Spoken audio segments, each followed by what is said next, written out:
بسم اللہ الرحمن الرحیم۔ جو ہی اس نے زہر آلودہ کھانا کھایا تھا اس کو کیں آنے لگ گئی تھی اور مسلسل آ رہی تھی۔ بہت مشکل سے اس نے اپنی بیوی سے کہا تھا کہ میرے بھائیوں کو بلاؤ، مجھے ہسپتال لے کر جائیں، لیکن اس کی بیوی جس نے خود ہی اسے زہر دیا تھا وہ بھلا یہ کہاں ہونے دے سکتی تھی کہ وہ ہسپتال پہنچ جائے اور اس کی جان بچ جائے۔ اس لیے اس نے موبائل نکالا اور اپنے عاشق کو بلا لیا، اس کو سارے حالات بتا دیے کہ یہ الٹیاں کر رہا ہے۔ زہر نے اس کے اوپر صحیح اثر نہیں کیا، اگر یہ ہسپتال پہنچ گیا تو بچ جائے گا۔ اس کے عاشق نے حالات کی نزاکت کو فوراً سمجھ لیا اور پھر اپنی محبوبہ سے مشورے کے بعد اس کے شوہر کو بستر پر گرا کر چارپائی کے ساتھ باندھ دیا اور اس کے سینے پر زور زور سے پاؤں کی ضربیں لگانے لگا۔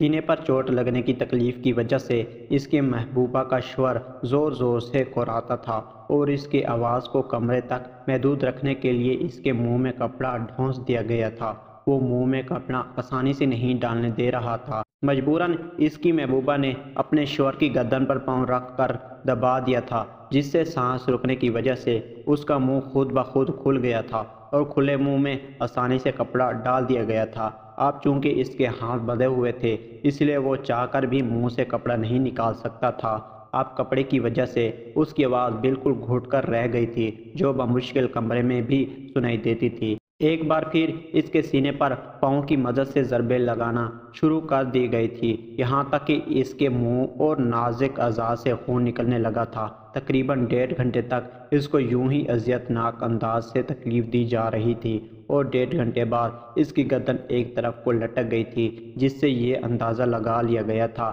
کہ اب اس کی موت واقع ہو چکی ہے۔ اس لیے اس کو چھوڑ کر انہوں نے اپنے جسم کی ہوس مٹانا شروع کر دی تھی۔ اپنی ہوس مٹا کر جب وہ لوگ فارغ ہوئے تو اس وقت انہوں نے فیصلہ کیا میت کے کپڑے تبدیل کر دیے جائیں، اس کے جسم سے نکلنے والے خون کو صاف کر دیا جائے تاکہ کسی کو شک نہ ہو۔ خاتون نے اپنے شوہر کے کپڑے نکالے، اپنے عاشق کی مدد سے اس کو جس طرح کس کر باندھا گیا تھا اس کی وہ رسیاں کھولی گئی، پھر اس کا خون صاف کیا گیا، اس کے سینے سے چوٹوں کے نشان مٹانے کی حتی المقدور کوشش کی گئی، کمرے کے اندر سے وہ سارا گند صاف کر دیا گیا جو قہر یعنی الٹیاں اس کے شوہر نے کی تھی جب وہ زہر اس کے معدے میں گیا تھا۔ شوہر کا لباس تبدیل کر کے اس کی آنکھوں کو حتی المقدور بند کر دیا گیا تھا۔ جب ان کو یقین ہو گیا کہ بظاہر اس کو دیکھ کر نہیں لگتا کہ اس کو قتل کیا گیا ہے بلکہ اس کی طبی موت لگ رہی ہے، تب معشوقہ نے اپنا سارا قیمتی سامان اٹھا کر اپنے عاشق کے حوالے کیا، جس میں زیور،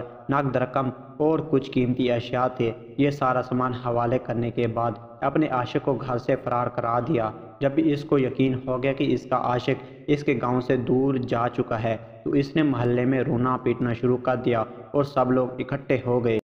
دیہات کے چند دانا لوگوں نے اس کے شوہر کی موت کی تصدیق کر دی، اس لیے ڈاکٹر کے پاس لے جانے کی زحمت نہ کی گئی، لیکن جب میت کو غسل دیا جا رہا تھا تو اس کے سینے پر لگی ہوئی ضربیں کچھ اور بتا رہی تھی۔ مر جانے والے انسان کے بھائیوں کو شک گزرا تو انہوں نے پولیس کو اطلاع کر دی۔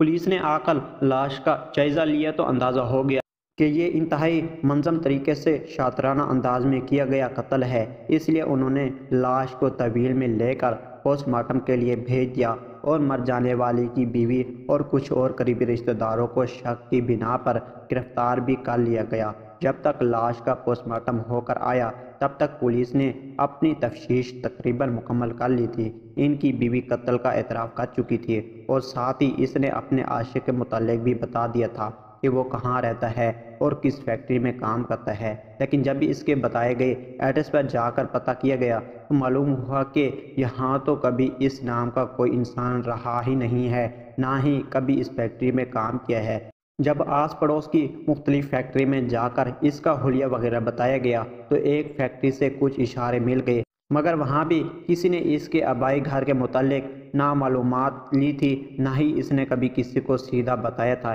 اس لیے پولیس چاہ کر بھی اس تک کبھی نہیں پہنچ سکی۔ وہ نمبر جس کے ذریعے وہ اپنی محبوبہ سے رابطے میں تھا، وہ نمبر قتل والے دن سے لے کر اب تک مسلسل بن جا رہا تھا اور اس کی کوئی بھی نئی لوکیشن نہیں آ رہی تھی۔ اس کے آخری لوکیشن محبوبہ کے گھر میں ہی تھی۔ پولیس کے پاس یہ کوئی ایک آخری کیس تو تھا نہیں، وہ اپنے اور کاموں میں مصروف ہو گئی اور اس قتل کی فائل بند کر دی گئی۔ یوں ایک خاتون جس نے اپنے وفادار شوہر کو اپنی جسمانی ہوس مٹانے کے لیے اپنے غیر محرم محبوب کے کہنے پر قتل کر دیا تھا، جو جج کے سامنے پیش کی گئی اور اس کو موت کی سزا سنائی دی گئی، وہ آج بھی جیل میں قید ہے۔ نہ تو اس کے سسرال والے کی طرف سے کوئی اس کی کیس کی پیروی کر رہا ہے اور نہ ہی کوئی اس کے محکمے سے اس کی کیس کی پیروی کرنے کے لیے تیار ہے۔ اس کا وہ محبوب جس کی خاطر اس نے اپنے مجازی خدا کی جان لے لی تھی، اس محبوب نے اس کے دیے گئے پیسے اور زیور وغیرہ کو بیچ کر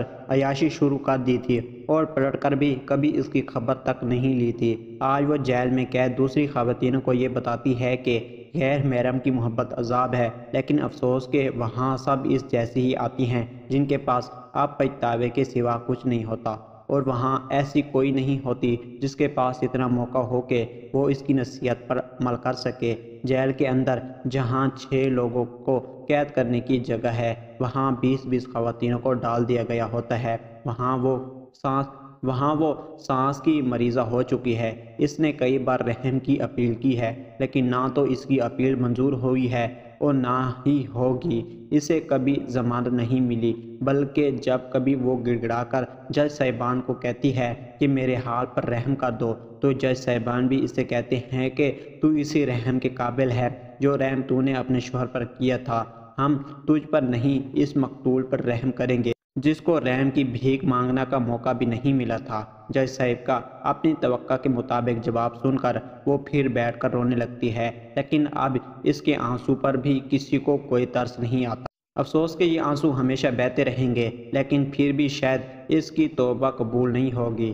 اس کہانی کے ذریعے میں اپنے قائرین کو یہ سبق دینا چاہتا ہوں، خاص کر خواتین کو، کہ بے شک بھلے ہی آپ اپنے شوہر سے ناخوش ہوں، وہ آپ کی امیدوں پر پورا نہ اترتا ہو، لیکن کبھی بھی کسی بھی حال میں اللہ تعالیٰ کی بنائی ہوئی حدود کو کراس کرنے کی کوشش نہ کرنا۔ اللہ تعالیٰ کی پکڑ بہت سخت ہے۔ اگر آپ کے ساتھ کوئی زیادتی کر رہا ہے تو اللہ تعالیٰ اس کا بھی بہترین بدلہ لے گا اور آپ کو اس کی بہترین جزا بھی دے گا، لیکن اگر آپ خود خدا بننے کی کوشش کرو گے تو اللہ تعالیٰ کے عذاب میں مبتلا ہو جاؤ گے۔